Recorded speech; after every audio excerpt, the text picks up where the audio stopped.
Well, the 1969 vote, which was called the Act of Free Choice, was in fact no such thing.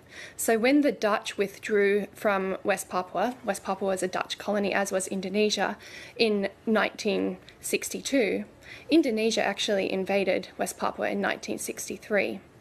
And between 62 and 69, there was this constant tension. West Papuans kept saying, we want independence, and Indonesians said no. So the UN was in this supervising role over the territory during that time, and the agreement that was arrived at was that there would be a referendum on independence, and the UN was meant to oversee that. What actually happened was that it didn't occur according to the international best practice at the time, which was one person, one vote. It occurred according to an Indonesian process of consensus, and under that process, less than 1% of the West Papuan population was handpicked by the Indonesian military to vote, and they were threatened that their tongues would be cut off if they did not vote for integration with Indonesia. And so since that time, West Papuans have continually asked for a proper vote, one that they actually did get to vote in. And so that's what they're asking for in this petition. And so what was required in collecting the signatures for this petition? 70% of the population, 1.8 million people, are said to have signed it. What risk were organisers taking in carrying this out? Sure. It was a huge amount of work. It was undertaken between April of this year and June, and the petition went around West Papua, so from the mountains to the coast, from rural areas to the cities.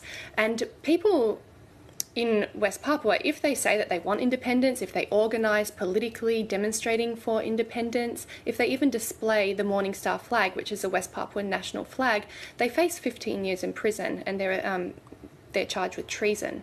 And so that's exactly what anyone who signed this petition faced. So people were putting a lot at risk. I mean, I think more than 40 people were actually tortured in the process of signing this, and at least 2 people were imprisoned, and one is still in jail over the signing of this petition.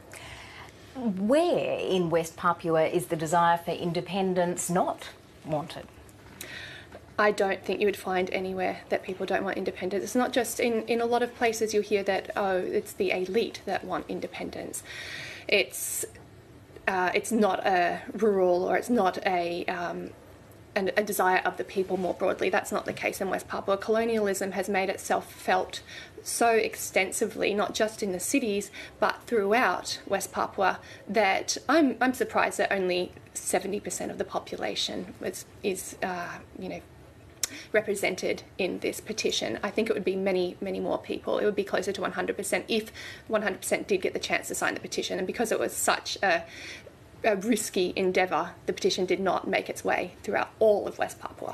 And so finally, what do you expect will come of this? Is the UN obliged to respond? How do you expect it will respond? And do you think it will shine a greater international spotlight on West Papuans' claims and concerns? Sure. The UN, the petition was presented by Benny Wenda, who is one of the leaders of the United Liberation Movement for West Papua, and it was presented to the General Assembly. The petition is asking for a special representative to visit West Papua and find out what is really going on there. I mean, they say that the UN didn't properly oversee the vote in 69, now the UN has a responsibility to go back and see that that is redressed. What West Papuans are hoping for is that the UN will indeed host a new referendum. The fact that this is making national news here, that it's making its influence in the UK Parliament, that it has signatures of many politicians and lawyers around the world, means that it is going to raise international attention more so than ever before. It's particularly the case at the UN at the moment, when the Solomon Islands, Vanuatu, and I think it's Tuvalu have also been instrumental in supporting West Papuans' calls for independence at the moment. So what the referendum is calling for is not just a special representative to go in, but also a new referendum. They want independence, they want self-determination, their chance to have their say. And I think the fact that they are more unified than ever before means that the UN is going to pay attention as petitions such as this do keep coming to their attention.